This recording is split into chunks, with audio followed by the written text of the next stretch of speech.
कि सर आपके लगातार एग्जाम देने में भी आपके जो मार्क्स होने ऑलरेडी क्या हो रहे हैं, बहुत कम आते चले जा रहे हैं। अब भाई जो एक सक्सेसफुल बंदा था, जो आपके बगल पड़ोसी का कोई बंदा था, और वो बंदा बोला सर कि भाई ऐसे पढ़ाई करोगे तो होने वाला नहीं है, अगर 95% प्लस अगर स्कोर करना हो, 97 98 लाना होगा, तो तुम्हें इस तरीके से स्टेप को फॉलो करना होगा, तभी तुम इस गोल को अचीव कर पाओगे। ये प्रिंसिपल्स ऑफ मैनेजमेंट पढ़ने की कोई चीज नहीं है, ये आपके जिंदगी का जीपीएस लोकेशन है जो आपको आपकी मंजिल तक पहुंचाएगा।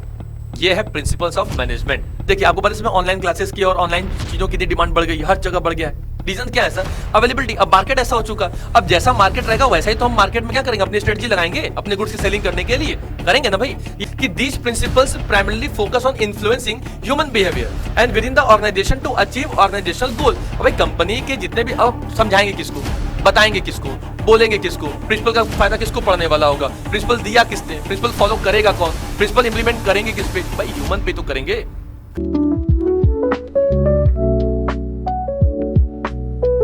हिंद बच्चों, कैसे हैं आप सभी? मैं सौरभ उपाध्याय आप सभी का हार्दिक अभिनंदन और स्वागत करता हूं आपके अपने चैनल कॉमेट हब में। बच्चों अभी तक हम लोगों ने क्या पढ़ा था? क्लास 12 बिजनेस स्टडीज का चैप्टर नंबर 1 अच्छे से क्लियर कर लिया, मतलब एक एक सारे पॉइंट को डिक्लेयर बड़े हम बाकायदा से करते हुए हम लोगों ने क्या समझा मैनेजमेंट के।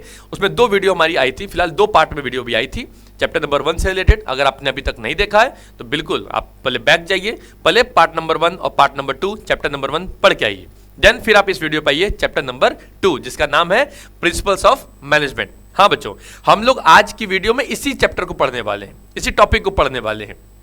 ये वीडियो बहुत ज़्यादा लंबी तो नहीं होने वाली है क्योंकि हम लोग आज इसमें प्रिंसिपल्स के, जो प्रिंसिपल्स कौन है, हेनरी फ्यूल साहब। हेनरी फ्यूल साहब ने 14 प्रिंसिपल्स दिए। एक थे FW टेलर, उन्होंने सर 4 साइंटिफिक प्रिंसिपल्स दिए। उनकी वीडियो मैं अलग अलग सेपरेट बना दूंगा। उससे क्या होगा कि जब आप इजी तरीके से आप 14 प्रिंसिपल्स ऑफ मैनेजमेंट जब टाइप करेंगे आपको सर वीडियो अचानक तुरंत मिल जाएगी। जिससे क्या करूँगा उसको मैं एक ही में डब नहीं कर दूंगा, अलग अलग वीडियो बनाते हैं। तो आज की वीडियो में हम लोग पढ़ने वाले हैं प्रिंसिपल्स ऑफ मैनेजमेंट होता क्या है, उसके फीचर्स क्या है और उसकी इंपॉर्टेंस क्या है।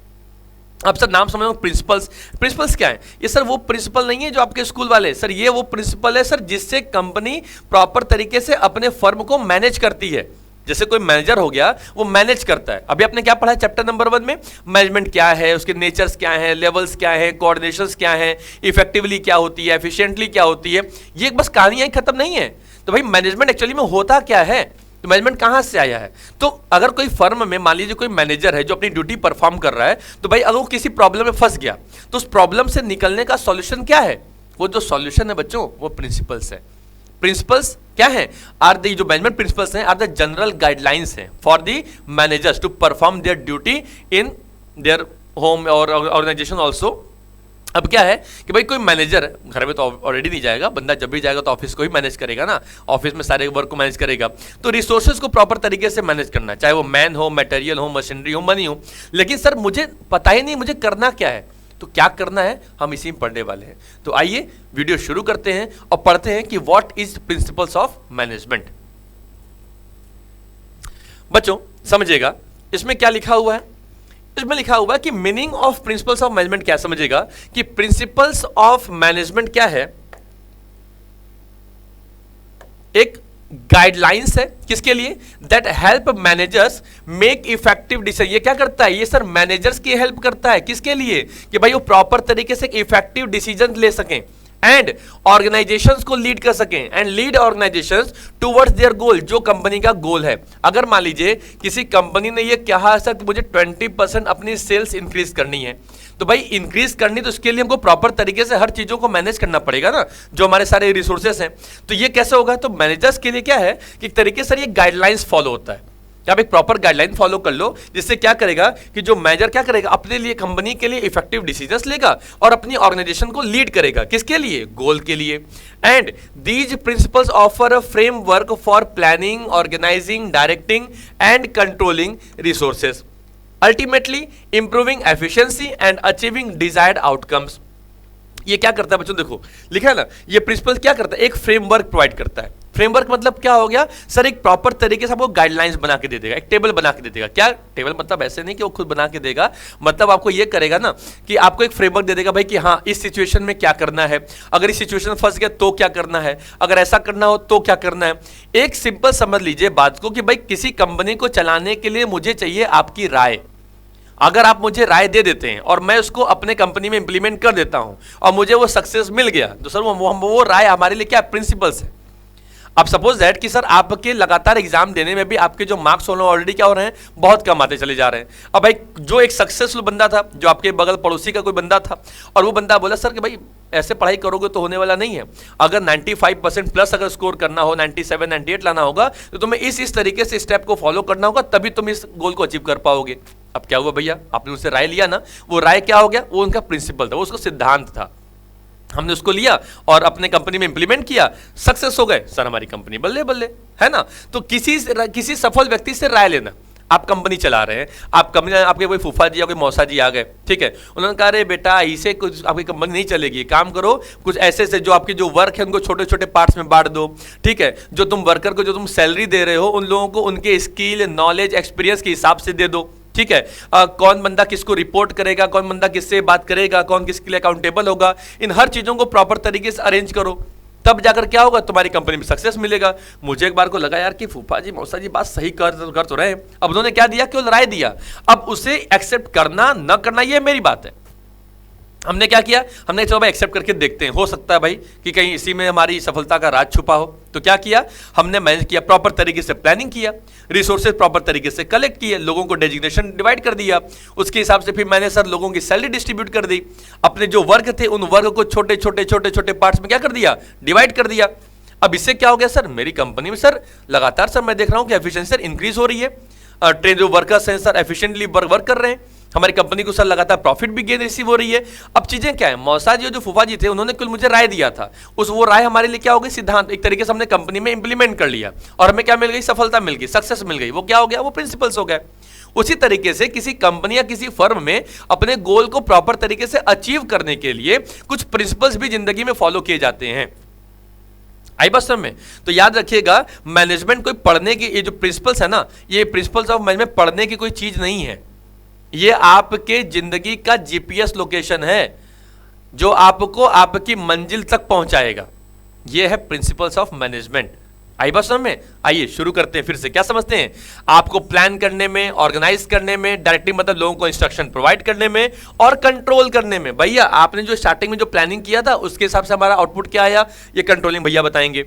एंड अल्टीमेटली से क्या होगा बच्चों, आपकी एफिशिएंसी इंप्रूव होगी। अचीविंग क्या करेंगे, आप अपने आउटकम्स, आउटकम मतलब हो गया हमारी जो ऑब्जेक्टिव्स है वो हमारी अचीव हो जाएगी, ठीक है। And they are not rigid rules. अच्छा, ये कोई रिजिड रूल्स नहीं होते। आपको याद होगा, प्रिंसिपल्स की बात कर रहे हैं, साइंटिफिक प्रिंसिपल्स भी होते हैं, मतलब साइंस भी एक तरीके तो प्रिंसिपल ही है, लेकिन वो रिजिड होते हैं। भाई साइंस का भी एक प्रिंसिपल है भाई कि ठीक है, अगर आपको साबुन बनाना है, शैम्पू बनाना है, तो आपको पर्टिकुलर कुछ ना कुछ सिनेरियो को फॉलो करना पड़ेगा तभी बनेगा, वो रिजिड है। आप उसमें कुछ फ्लेक्सिबिलिटी, मतलब उसमें आप कोई चेंजेस नहीं ला सकते। जब तक उस पर्टिकुलर चीजों को आप अपने कंपनी में इंप्लीमेंट नहीं करेंगे तब तक वो प्रोडक्ट बनकर तैयार होने वाला नहीं है। लेकिन सर ये प्रिंसिपल्स क्या है, ये मैनेजमेंट करने के लिए बताया जाता है कि भाई आपको मैनेज कैसे करना है। तो भाई मैनेजमेंट है, तो भाई मैनेजमेंट का मतलब होता है मैनेज करना। तो यहां चीजें क्या होंगी सर, ये आपको बताएगा। ये क्या है, एक फ्लेक्सिबल गाइडलाइंस है। फ्लेक्सिबल मतलब सर जिसमें हम चेंजेस कर सकें अपने सिचुएशंस के अकॉर्डिंग, सिचुएशन के हिसाब से, ठीक है। That can be adopted to different situations. अलग अलग सिचुएशंस होंगी, उन सिचुएशन के हिसाब से क्या करेंगे, हम अपनी कंपनी को मैनेज कर लेंगे। ये हमारी रही बात प्रिंसिपल्स ऑफ मैनेजमेंट के बारे में। तो क्या हुआ बच्चों, समझ में आई बात। तो principles of management are general guidelines for the managers, जिससे वो अपनी ड्यूटी परफॉर्म कर सकें। या तो ये कर लीजिए, किसी अच्छे बंदे की, जो सक्सेसफुल पर्सन होगा, जिसने पास्ट में कई सारी गलतियां की होंगी, तो उन गलतियों से जो सीखा होगा वो चीज हमको बता देगा। इससे क्या होगा कि भाई इन मेरे संग भविष्य में या इन फ्यूचर में वो गलतियां होने के चांसेस बिल्कुल कम हो जाएंगे। और इससे क्या होगी, हमारी जो ऑर्गेनाइजेशन होगी वो सक्सेसफुल क्या करेगी, अपने गोल को अचीव कर लेगी, रिसीव कर लेगी, है ना। चलिए आगे बढ़े, समझ में आ गया होगा। इसकी शॉट लीजिए, फिर आगे बढ़ते हैं। अब बच्चों आते हैं फीचर्स के बारे में। भाई फीचर्स क्या है, भाई फीचर मतलब सर हमारी कुछ विशेषताएं भी तो होंगी, आपकी भी कुछ ना कुछ विशेषताएं तो होंगी। क्यों भैया, क्यों जा रहे हो, आ जाओ इधर। चलो, हमारी भी कुछ ना कुछ विशेषताएं होंगी सर। अब प्रिंसिपल्स ऑफ मैनेजमेंट, अब मैनेजमेंट के फीचर पढ़े तो भैया जो मैनेजमेंट जिस तरीके से मैनेज हो रहा है, तो सर उसके बारे में भी तो कुछ पढ़ेंगे, उसके भी कुछ फीचर्स के बारे में पढ़ लेते हैं। एक छोटा सा ग्राफ देख लीजिए, क्या लिखा हुआ है। लिखा हुआ बच्चों,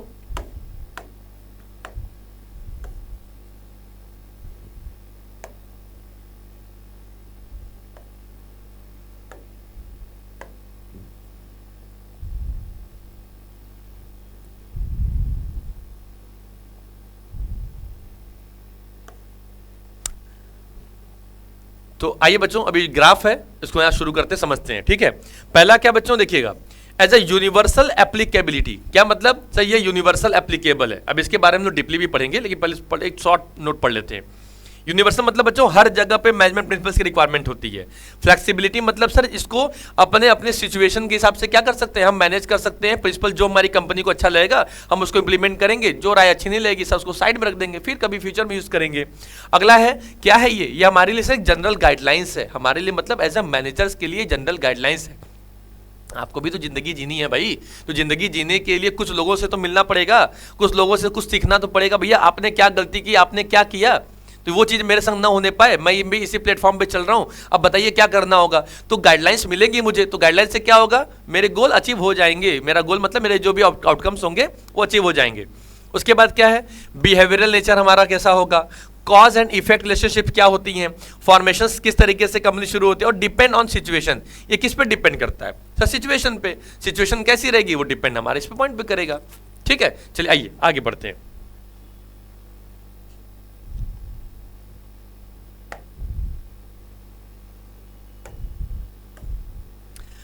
अब बच्चों समझेंगे फीचर्स ऑफ मैनेजमेंट प्रिंसिपल्स के बारे में। ठीक है, अब समझिएगा पहला प्रिंसिपल हमने क्या पढ़ा, हम लोगों ने बच्चों देखा as a universal applicability. Universal मतलब सर जो हर जगह एप्लीकेबल हो, मतलब चाहे हमारी ऑर्गेनाइजेशन, चाहे हमारी घर, अब ऑर्गेनाइजेशन बात नहीं कर रहा हूँ, मैनेजमेंट की बात कर रहा हूँ, घर हो, ट्यूशन हो, कोचिंग क्लासेस हो, स्कूल हो, कंपनी हो, फर्म हो, हर जगह पे तो रिक्वायरमेंट है। प्राइवेट कंपनी हो, पब्लिक कंपनी हो, गवर्नमेंट कंपनी हो, ज्वाइंट वेंचर हो, मल्टीनेशनल कंपनी हो, स्मॉल कंपनी हो, बिग कंपनी हो, कुछ भी हो, एनजीओ हो, है ना सर। तो वहां पे भी भाई मैनेजमेंट चाहिए, बिना मैनेजमेंट के वो अपने गोल अचीव कर लेंगे क्या, नहीं कर पाएंगे ना। आई बस में एक क्या है देखिए, रीजंस क्या है, पहला पॉइंट क्या था सर कि principles of management are applicable to various organization. जितने तरीके की हमारी ऑर्गेनाइजेशंस होती हैं हर जगह पे, इंक्लूडिंग चाहे बिजनेस हो गए, नॉन प्रॉफिट ऑर्गेनाइजेशंस हो गई, लार्ज एंटरप्राइजेस हो गई, स्मॉल स्टार्टअप्स हो गए। And the level of applicability जो होती है वो बेस्ड किस पे होती है, वो based on the factors like industry, size and operational skill of the organization. अब भाई ऑर्गेनाइजेशन का ऑपरेशनल स्किल है क्या, किस तरीके से वर्क कर रहा है, तो ये जो हमारा जो लिखा हुआ है ना यूनिवर्सल एप्लीकेशन, ये क्या सर हर जगह पे प्रिंसिपल्स ऑफ मैनेजमेंट की अवेलेबिलिटी है, हर जगह पे उसकी रिक्वायरमेंट है। आई बस में ऐसा नहीं कि बस सर हमारी कंपनी हमारे फर्म के लिए बनाई गई थी। आपको बता दूं प्रिंसिपल्स को, ये जो 14 प्रिंसिपल जो डेवलप किए गए थे बच्चों, ये बनाया था सर हमारे हेनरी फ्योल ने। किसने बनाया था, हेनरी फ्योल। इनके बारे में थोड़ा बाद में पढ़ेंगे, ठीक है, लेकिन समझ लीजिएगा ये इन्होंने 14 प्रिंसिपल्स डेवलप करके दिए थे सारी ऑर्गेनाइजेशंस के कंपनी को गोल को अचीव करने के लिए। आई बस समझ में, तो ये कुछ ऐसी चीजें होंगी। तो क्या होगा, तो सर ये यूनिवर्सल एप्लीकेबल है, हर जगह पे इसकी रिक्वायरमेंट, हर जगह पे जितनी सारी हमारी ऑर्गेनाइजेशन होंगी हर जगह पे आप प्रिंसिपल ऑफ मैनेजमेंट को फॉलो करिए, आपका गोल अचीव होगा। आइए सेकंड पॉइंट पे क्या करता है सर, फ्लेक्सिबिलिटी। मैंने आपको इसके जस्ट पहले बताया था क्या चीज, कि फ्लेक्सिबिलिटी मतलब सर आप अपनी सिचुएशन के हिसाब से, आप अपने लेवल के हिसाब से आप चाहें प्रिंसिपल ऑफ मैनेजमेंट को फॉलो कर सकते हैं। जैसे आपके वो फूफा जी मौसा जी ने क्या किया, आपको एक राय दिया, अब आपने उस राय को माना या नहीं माना, वो डिपेंड किस पे करता है, आप पे करता है ना। चलो ठीक है, उन्होंने राय दे दिया, आपने एक्सेप्ट भी कर लिया, लेकिन आपने, अब आपके सामने ऐसी कोई सिचुएशन पड़ी ही नहीं, आपकी कंपनी बिल्कुल फर्स्ट क्लास चल रही है, सारे सारे एम्प्लॉय बिल्कुल एफिशिएंट हैं, ट्रेंड है, एजुकेट है, स्किल्ड है, नॉलेजेबल है, सब कुछ प्रॉपर चल रहा है, तो आपको काहे की जरूरत पड़ेगी, नहीं पड़ेगी, जरूरत पड़ेगी ना। ये फ्लेक्सिबिलिटीज क्या है कि फ्लेक्सिबिलिटी सर आपकी सिचुएशन के हिसाब से आपको लगे आप प्रिंसिपल्स को चेंज करते रहिए। लगे कि सर डिवीजन ऑफ वर्क करना है, मतलब वर्क को छोटा छोटा बांटना है, बांट दो भाई। आपको लग रहा नहीं सर हमारी कंपनी में वो पैसा रोकड़ा रिम्यूनरेशन वाली दिक्कत आ रही है, ठीक है भाई, उसको इंप्लीमेंट कर देते हैं। तो डिपेंड क्या है, जैसी सिचुएशन वैसा काम, जैसा देश वैसा भेष। आइए क्या कहता है सर, आपको पता है साइंटिफिक प्रिंसिपल्स रिजिड होते हैं। अभी मैंने बताया था क्या चीज, कि सर उसमें अगर ये वाला फॉर्मूला नहीं ऐड होगा, उसमें ये वाला सिनेरियो ऐड नहीं होगा, तो ये चीज बन के प्रिपेयर नहीं होगी। अब वो न्यूटन के कुछ लॉ बना दिए गए थे, है ना, तो वो क्या है, कुछ रूल्स हैं जो बिल्कुल फॉलो ही होंगे, वो रिजिड है, उनको आप कोई चेंज नहीं कर सकते कि भाई ठीक है सर इसके संग ऐसे कुछ कर देते हैं तो ऐसा कुछ हो जाएगा, नहीं भैया, वो सर खत्म हो जाएगा कहानी। ठीक है, यहाँ पे क्या है, मैनेजमेंट सर एक क्या है, प्रिंसिपल ऑफ मैनेजमेंट जो है वो बेसिकली डिपेंड करता है आपकी सिचुएशन के ऊपर। क्या समझिएगा, unlike scientific principles which are often rigid, ये रिजिड नहीं होते, मैनेजमेंट प्रिंसिपल्स आर फ्लेक्सिबल होते हैं and can be modified by managers. ये मैनेजर जब चाहें इसे मॉडिफाई कर सकते हैं, मॉडिफाई मतलब होता है बच्चों चेंज कर सकते हैं, to align with the specific needs and circumstances of a particular situation. जो भी आपकी पर्टिकुलर सिचुएशन होगी उसके हिसाब से आप चाहें अपने प्रिंसिपल्स को मॉडिफाई या चेंजेस कर सकते हैं। भाई मुझे मेरे कंपनी में 10 लोगों की रिक्वायरमेंट थी, लेकिन मुझे लग रहा है सर कि मेरे कंपनी में 6 लोगों से काम हो जाएगा, तो जरूरी नहीं ना कि भाई मुझे आपने 10 दिया तो मैं 10 को इंप्लीमेंट कर ही दूं। मैं 10 की जगह 6 भी कर सकता हूं। ये जो 6 हो गया सर, ये हमारा फ्लेक्सिबिलिटी है सिचुएशन जैसी। भाई सर पहले मुझे लग रहा था कि भाई कोविड के पहले हमारी कंपनी को फर्म की मतलब, अब देखिए आपको पता है इसमें ऑनलाइन क्लासेस की और ऑनलाइन चीज़ों की डिमांड बढ़ गई है, हर जगह बढ़ गया है। रीजन क्या है सर? अवेलेबिलिटी। अब मार्केट ऐसा हो चुका, अब जैसा मार्केट रहेगा वैसा ही तो हम मार्केट में क्या करेंगे, अपनी स्ट्रेटजी लगाएंगे अपने गुड्स की सेलिंग करने के लिए, करेंगे ना भाई। ये वो क्या है, फ्लेक्सिबिलिटीज है। तो अपने आप के अपने सिचुएशंस को, जिस तरीके की सिचुएशन हो आप चीज़ों को इंप्लीमेंट करिए। 10 लाख की रिक्वायरमेंट थी लेकिन मेरा काम 5 लाख में हो जा रहा है, तो 10 लाख काहे को लगाने जाएंगे, नहीं लगाएंगे, बात खत्म। मेरा काम 100 लोगों का था लेकिन मेरा काम सर अभी 40 लोगों में हो जा रहा है, तो मैं बाकी 60 लोगों को अपनी कंपनी में क्यों भर्ती करूंगा, नहीं करूंगा, रोक दूंगा। जब इन फ्यूचर में मेरी कंपनी फर्म साइज जब मेरी इंक्रीज होगी, बढ़ेगी, तब उनको बुला के कंपनी में इंप्लीमेंट करेंगे, रिक्रूट करेंगे। ठीक है, आगे बढ़े, इसकी शॉट लीजिए तो आगे बढ़ते हैं फटाक से। चलिए बच्चों आगे बढ़ते हैं। अगला तीसरा पॉइंट कहता है क्या कि भाई जनरल गाइडलाइंस है। हाँ भैया बिल्कुल है, क्यों, ये समझिएगा, ये केवल आपको बच्चों ऑफर करते हैं general guidelines, not a specific solution. ये आपको कोई सॉल्यूशन प्रोवाइड करके नहीं देते हैं कि भैया ठीक है 2+2=4 बना के तुम दे दिए, तुम्हारा काम कंप्लीट है, तुम अपने घर। नहीं, ये गाइडलाइंस है, ये एक राय हो गई, एक हमारी मशविरा हो गई भाई कि आप इसको अगर अपने कंपनी में इंप्लीमेंट कर लोगे तो मे भी आप सक्सेस हो जाओ।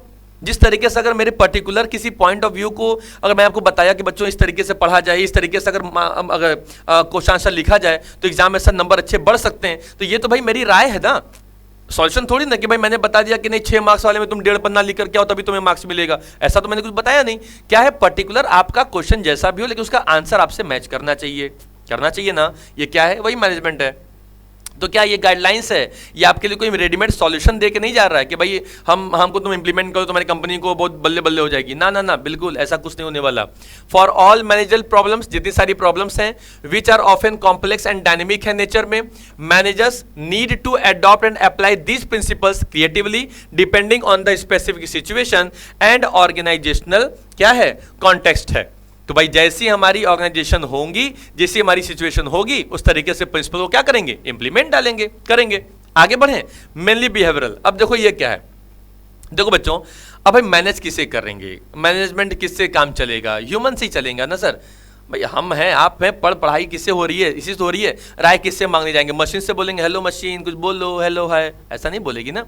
हम लोग मोबाइल पे भी लेके टिप टिप किए रहते हैं, तो जब तक लिखे ना तो क्या कंपनी मैनेजमेंट आपको खुद बोलना शुरू कर देगी, भाई कुछ ना कुछ तो कमांड करना पड़ेगा, तब तो वो करेगी ना काम, है कि नहीं। अब ऐसा थोड़ा ना कि भाई ठीक है अब मैं मशीन से बात कर रहा हूँ, हाँ वो अलग बात है कि एआई से बात करने में मजे अलग आते हैं, लेकिन सर यहाँ पे चीज़ें क्या है, देखो एआई से बात आप कुछ भी करो, आप है लिख के भेजो, आपको हेलो लिख के भेजेगा, ठीक है। कभी कभी आपसे वो पर्सन आपकी इन्फॉर्मेशन भी जुटाते हैं, फिर आप जब दोबारा बात करने जाओगे, उनसे बोलने जाओगे, तो आपके नाम के संग वो आपको बाकायदा सब चीज़ें लिख के भेजते बोलते हैं। वो क्या है सर, टेक्नोलॉजी है सर, चल रही है, बढ़ रही है, इंक्रीमेंट कर रही है। तो बड़ी बड़ी जो कंपनियां ना बच्चों, वो क्या कर रही है पता है, मतलब वो फर्म को देख रही है, वो ऑर्गेनाइजेशन को देख रही है कि किस तरीके से कंपनियां मैनेजमेंट करती हैं, कस्टमर से कैसे अट्रैक्ट करती हैं, ये वही चीजें तो हैं। तो क्या है ह्यूमन बिहेवियर, क्या है कि समझिएगा कि these principles primarily focus on influencing human behaviour and within the organisation to achieve organisational goal. अब भाई कंपनी के जितने भी, अब समझाएंगे किसको, बताएंगे किसको, बोलेंगे किसको, प्रिंसिपल का फायदा किसको पड़ने वाला होगा, प्रिंसिपल दिया किसने, प्रिंसिपल फॉलो करेगा कौन, प्रिंसिपल इंप्लीमेंट करेंगे किस पे, भाई ह्यूमन पे तो करेंगे। क्लियर है बात, आगे बढ़े, स्क्रीनशॉट लीजिए, आगे बढ़े। अब देखिए बच्चों अगला क्या है, कहता है sir cause and effect relationship. क्या कहता है भाई, principle of management sir aim to establish cause and effect relationship, मतलब which allows for predicting the likely effects of applying certain principles in specific situation। भैया जैसी जैसी सिचुएशन होगी वैसा वैसा क्या किया जाएगा, कंपनी के अंदर इंप्लीमेंट कर दिया जाएगा। भाई सिचुएशन है ना, हमारी ऑर्गेनाइजेशन है, हमारी फर्म है।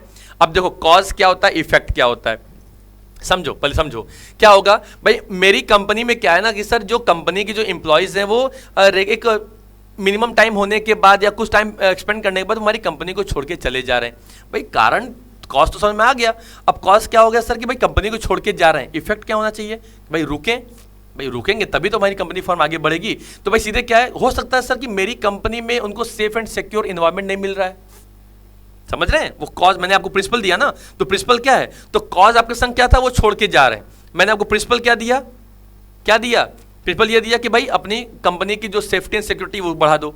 ठीक, उससे क्या हुआ सर, जो हमारी कंपनी में जो एम्प्लॉयज थे वो सर अब बिल्कुल अपने आप को सेफ फील करने लगे, हमारी कंपनी में रुक गए, इफेक्ट बढ़िया आया। चलो दूसरा केस समझते हैं। हमारी फर्म है, हमारी कंपनी है, अब हमारी ऑर्गेनाइजेशन के अंदर में समझिएगा सेम वर्कर छोड़ के जा रहे हैं, लेकिन इस बार रीजन सर वो सेफ्टी सिक्योरिटी का नहीं है सर, रोकड़ा पैसे वाला है। अब क्या किया जाए भैया, तो सर ऐसी सिचुएशन में हमने क्या किया, अब कॉज क्या था, छोड़ के जा रहे, इफेक्ट क्या होना चाहिए, रुके रहे। कैसे रुकेंगे, प्रिंसिपल फॉलो करिए, क्या, फेयर रिम्यूनरेशन, भाई कॉम्पिटेटिव सैलरी दीजिए, कॉम्पिटेटिव वेजेस दीजिए, बंदा रुक जाएगा। ये वही कहानी सर यहाँ पे आती है। आगे बढ़ते हैं। ठीक है, तो देखो लिखा है कि फेयर रिम्यूनरेशन एंड इक्विटेबल, सबको भाई एक जैसा ट्रीटमेंट दो और सबको फेयर रिम्यूनरेशन दो, कॉम्पिटेटिव सैलरी दो। ये मत देखो कि लड़का ज्यादा है लड़की ज्यादा कम है, ऐसे कुछ करके उनकी सैलरी कम कर दे ना भैया ना, सबको बराबर देखना चाहिए। ये क्या करेंगे, can lead to increased employee motivation, इससे क्या होगा, एम्प्लॉय मोटिवेशन बढ़ेगी, एंड इंप्रूव प्रोडक्टिविटी, इससे क्या होगी, हमारी कंपनी की जो प्रोडक्टिविटी होगी वो भी इंक्रीज हो जाएगी। ठीक है, आइए अगला है बच्चों, found by practice and experiment, क्या प्रिंसिपल रात को सोए सुबह उठे ऐसा मिल गया, ऐसा कुछ है क्या, नहीं भैया, जितना ज्यादा प्रैक्टिस करेंगे, जितना ज्यादा एक्सपेरिमेंट करेंगे उसका परिणाम है। हेनरी फ्यूल साहब के बारे में आपको जो बताऊंगा, टेलर साहब के बारे में बताऊंगा कि भाई कैसे वो कंपनी में थे, किन किन प्रॉब्लम का उन्होंने देखा। उसके बाद ना सोचो, सपोज दैट कि आपकी कंपनी के बगल में, मतलब आपके घर के बगल में कोई बंदा है, वो अब इसमें बहुत सक्सेसफुल है, लेकिन आज से 10 साल पहले वो उतना ज़्यादा सक्सेसफुल नहीं था, लेकिन आज वो एक अच्छे खासे गिने चुने नामी लोगों में उसका नाम आता है। तो सर क्या किया जाएगा भाई, तो भाई उस बंदे ने सोचो 10 साल में इससे कई सारी गलतियां की होंगी, फिर सीखा होगा, फिर गलती की होगी, सीखा होगा, गलती की होगी, सीखा होगा, अब इतना एक्सपर्ट हो गया कि उससे गलतियां बहुत नाम मात्र की, मतलब बिल्कुल नॉमिनल वैल्यू तरीके से होती हैं। लेकिन अब क्या कर रहा है, वो सक्सेस रिसीव कर लिया ना, तो अब क्या होगी, उसकी बात हो गई सर, वो उसने सर एक्सपेरिमेंट किया है, गलती किया है, प्रैक्टिस करता गया, फेलियर हो गया, फेलियर हुआ सर, एक्सपेरिमेंट कर रहा, अच्छा भाई चलो ठीक है, प्लान नंबर 1 को इंप्लीमेंट करते हैं, प्लान नंबर 2 को इंप्लीमेंट करते हैं, प्लान नंबर 3 को इंप्लीमेंट करते हैं, प्लान नंबर 4 को इंप्लीमेंट करते हैं, कोई तो प्लान सर हमारा सक्सेस होगा, और जो प्लान हमारा सक्सेस हो जाएगा उसको प्रिंसिपल बना के कंपनी के अंदर फिट कर देंगे। प्रिंसिपल ऑफ मैनेजमेंट क्या है, developed and refined through a combination of क्या लिखा, एक्यूमुलेटेड नॉलेज है, विजडम फ्रॉम मैनेजर्स है बच्चों, एक्सपीरियंसेस है, एंड सिस्टमैटिकली एक्सपेरिमेंटेशंस है। एग्जांपल समझो, principle of discipline has been shown to increase productivity. Sir अगर ऑब्जेक्टिव अचीव करना है तो थोड़ा डिसिप्लिन दिखाना पड़ेगा, डिसिप्लिन दिखाएंगे तो क्या होगा, कंपनी का गोल अचीव हो जाएगा, होगा ना, ये वही कहानी है। अगला क्या है सर, कॉन्टिजेंट। अब ये कॉन्टिजेंट क्या है भाई, इसको भी समझ लिया जाए। देखो, the application and outcomes of management principles are dependent upon the specific prevailing situation, जैसी सिचुएशन होगी उसके हिसाब से ही काम करना होगा, and particular point in time the results may vary based on the context and circumstances. Sir जैसी जैसी कंपनी फर्म होगा, जैसा हमारा सिचुएशन होगा, प्रिंसिपल को इंप्लीमेंट करते जाएंगे तो उसका भाई रिजल्ट हमेशा, जरूरी नहीं कि रिजल्ट उसके पॉजिटिव ही या नेगेटिव भी आ सकते हैं। तो एक कॉन्टिजेंट एक वैल्यू बनी रहती है भाई कि अगर हमारी अलग अलग टाइप की सिचुएशन, हर कंपनी हर फर्म की सिचुएशन अलग अलग हो जाती है, अलग अलग प्रिंसिपल को इंप्लीमेंट करेंगे और कंपनी को गोल की तरफ, वो कंपनी गोल की अचीव करने की तरफ हम लोग चले जाएंगे। इसकी शॉट लीजिए, फिर आगे बढ़ते हैं, फिर आगे समझते हैं इसके इंपॉर्टेंस के बारे में।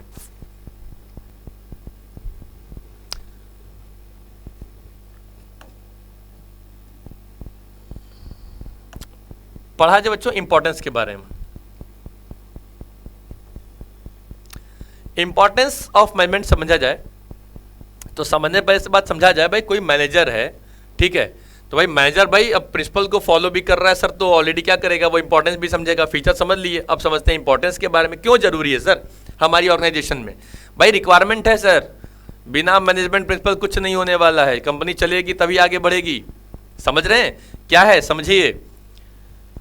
मंजिलें क्या है, हौसला क्या है, क्या मंजिलें क्या है, हौसला क्या है, रास्ते सही हो, भूल गए हम, रुक जाइए।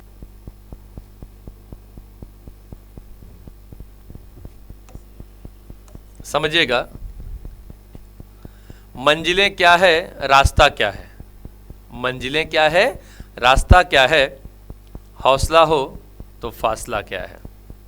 ये प्रिंसिपल ऑफ मैनेजमेंट है सर, समझिएगा। मैंने बताया था जीपीएस लोकेशन की तरह काम करेगा, सही ट्रैक पे लेके जाएगा, आपको अपनी मंजिल तक पहुंचाएगा। तो मैनेजमेंट और प्रिंसिपल या जो मैनेजमेंट है वो पढ़ने की चीज़ नहीं है, महान नेता वही है जो क्या करे, महान काम न करे। महान नेता सर वही होता है जो लोगों से महान काम कराए। आप सर महान बन के क्या करिएगा, लोगों से काम कराइए ना। कहते हैं कि सक्सेसफुल ऑर्गेनाइजेशन के पीछे सक्सेसफुल पर्सन वो आप हैं, ठीक है, मानते हैं सक्सेसफुल पर्सन हो गए, लेकिन आपके आसपास की जो इन्वायरमेंट है ना वो सक्सेसफुल होनी चाहिए, वो महान रहे, वो एजुकेट, नॉलेजेबल, स्किल्ड पर्सन सब कुछ रहे। किसी कंपनी का अपने दादाजी को अपने हेड बना दिया अपनी कंपनी का, भाई उनके पास नॉलेज एजुकेशन हो सकता है उतना ज़्यादा ना हो जितना हम लोग को चाहिए, लेकिन वो कंपनी के हेड हैं। और कल की डेट में अगर आपकी कंपनी सक्सेस रिसीव करती है तो आपके दादाजी का ही नाम होगा, लेकिन क्या दादाजी का उसमें कोई योगदान था? नहीं था। किसका योगदान था? आपके आसपास की रहने वाली इन्वायरमेंट का था। इसलिए अपने आसपास के लोगों को सर एजुकेट करिए, स्किल्ड करिए, नॉलेजेबल करिए, जो आपकी फर्म में है, जो आपकी कंपनी में है। स्मार्ट वर्कर होंगे, स्मार्ट वर्क होगा। कहते हैं ना कि भाई वो हार्ड वर्क नहीं करना है, स्मार्ट वर्क करना है। जितना ज़्यादा काम करेंगे सक्सेस रिसीव करेंगे। आइए फटाक से बच्चों, टाइम न गवाते हुए आगे बढ़ते हैं इंपॉर्टेंस के बारे में, और यहीं पे वीडियो फिर आगे खत्म करेंगे, ठीक है। क्या है इंपॉर्टेंस समझिएगा। पहला है बच्चों, providing managers with useful insights into reality, पहला है। ऑप्टिमम यूटिलाइजेशन ऑफ रिसोर्सेस हैं बच्चों, साइंटिफिक डिसीजंस हैं, meeting the changing environmental requirements हैं, फुलफिल करते हैं सोशल रिस्पॉन्सिबिलिटीज को, और management training and education and research का ऑप्शंस है। तो ये कहानी तो सर कुल ग्राफ में थी, अब इसके बारे में एक्चुअली है क्या उसको समझते हैं। आइए तो भैया आ जाओ, क्या लिखा हुआ है, provide useful insights into reality. भैया पहला काम कहता है सर अंधेरे से उजाले की तरफ लेके चलिए। भाई अगर सोचिए कि कमरा हो और उस कमरे में बिल्कुल अंधेरा है, खूब अंधेरा है, तो इसका मतलब क्या कभी वो उजाला नहीं होगा? होगा ना। तो सोचिए खाली एक माचिस की तीली भी अगर जल जाए ना, उस पूरे अंधेरे जो भरा हुआ जो पूरा कमरा है उसमें भी उजाला प्रकाश कर देगा। सर प्रिंसिपल ऑफ मैनेजमेंट भी है। आपकी लुटिया डूब रही हो, आपकी फर्म अच्छे खासे प्रॉफिट अर्न न कर पा रही हो, लेकिन सर प्रिंसिपल ऑफ मैनेजमेंट आपको फोकस करेगा कि नहीं सर हम क्या करेंगे, आपको आपके इनसाइट्स आपको रियलिटी तक लेके चले जाएंगे। सपने मत देखिए, सपने पूरे करने की ताकत हम ही देने वाले हैं, प्रिंसिपल ऑफ मैनेजमेंट है। क्या है समझिएगा।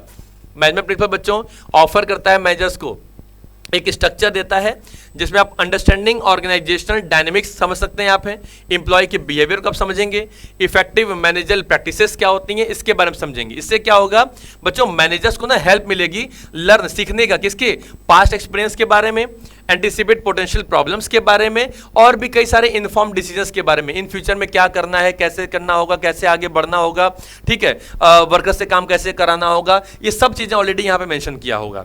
सेकेंड वीडियो पे आइए बच्चों, वीडियो मत नहीं मतलब पॉइंट पे।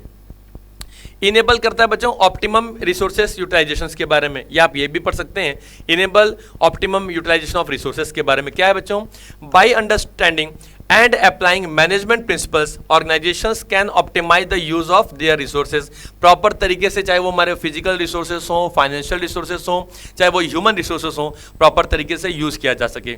बताया था 4 M होते हैं, कितने होते हैं बच्चों, 4 M हो गया। कौन हो गया भैया हमारे पास, मैन, मटेरियल, मनी और मशीनरी। समझ में आई बात। तो चारों चीजों को प्रॉपर तरीके से कैसे यूटिलाइज करना है और कैसे वो हमारी फर्म के लिए कि बिल्कुल सटीक सही बैठेंगे, ये काम कौन है भैया, ये काम बताने करने वाले हमारे कौन हो गए, इन प्रिंसिपल ऑफ मैनेजमेंट बन गए। आगे बढ़े बच्चों, इससे क्या होगा देखो, प्रॉपर तरीके आप स्किल्ड हो जाएंगे, एजुकेट हो जाएंगे, नॉलेजेबल हो जाएंगे, तो रिसोर्सेज का वेस्टेज कम करेंगे। जो काम एक्सेस टाइम में कर रहे थे वो काम मिनिमम टाइम में करना शुरू कर देंगे। ये प्रिंसिपल्स हैं। आइए आगे बढ़ते हैं। अगला कहता है बच्चों facilitates as a scientific decision making. भैया बिल्कुल साइंटिफिक तरीके से बाकायदा ये बना। देखिए इसमें क्या ना, रूल ऑफ थंब नहीं है। रूल ऑफ थंब नहीं मतलब कि मैनेजर ने कह दिया जो मैं कहूँ वही, नहीं भैया नहीं। जो आपकी सिचुएशन का है, जैसा आपका सिचुएशन का है उस चीज को अप्लाई करिए। इसलिए लिखा हुआ है साइंटिफिक डिसीजन मेकिंग। क्या कह रहा है कि सर मैनेजमेंट प्रिंसिपल जो प्रोवाइड करता है एक फ्रेमवर्क, किसके लिए, रेशनल डिसीजन मेकिंग सर, जहां पे लोगों के डिसीजन बनाए जाते हैं। एंड इनकरेज करता है मैनेजर्स को क्या, कि आप पहले सिचुएशन को एनालिसिस करिए, जांच पड़ताल करिए, फिर उनको आप इवेल्युएट करिए, उसका मूल्यांकन करिए भाई कि एक्चुअली वो क्या है, वो सिचुएशन एक्चुअली में सॉल्व करने लायक है भी कि नहीं है। And make informed choices based on the facts and data.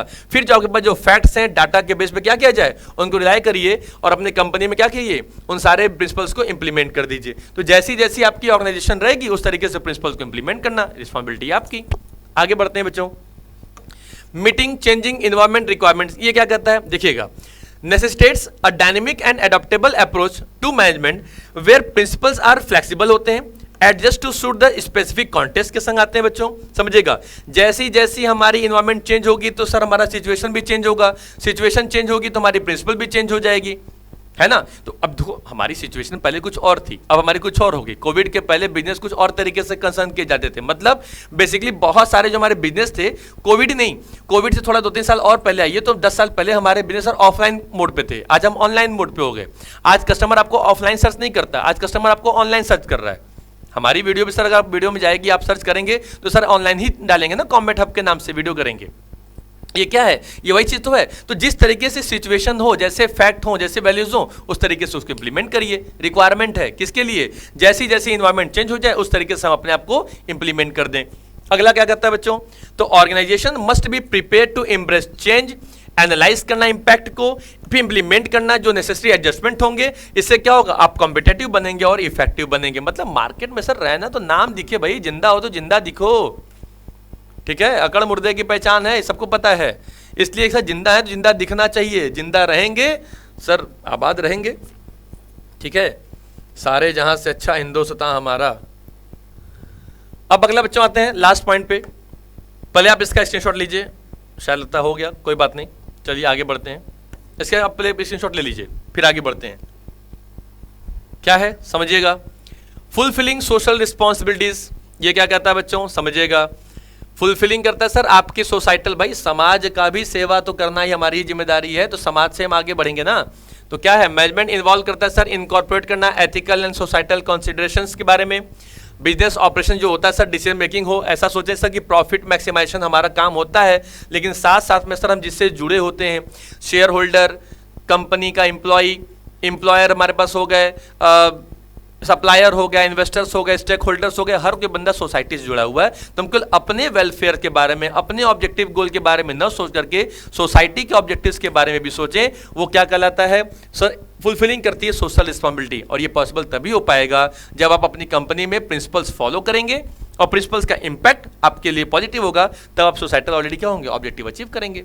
And last point बच्चों क्या कहता है, सपोर्ट करता है मैनेजमेंट ट्रेनिंग एंड एजुकेशन को। क्या है देखिए भैया, मैनेजमेंट प्रिंसिपल्स है ना बच्चों, वो फाउंडेशन है management education and training programmes का, ठीक है, जो हेल्प करता है और डेवलप करता है फ्यूचर लीडर्स के बारे में। भाई नेता बना रहा है, नेता वो जो सबको साथ लेकर के चले, जिससे दुनिया अट्रैक्ट हो।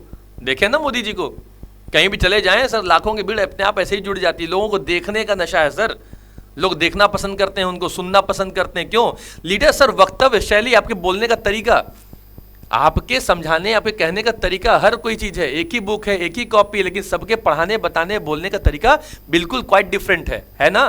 ये वही चीजें हैं।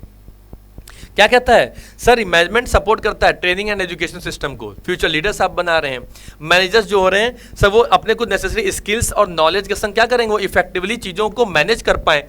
तो भाई जब तक हमारे पास वो सिचुएशन नहीं आएगी कैसे होगा।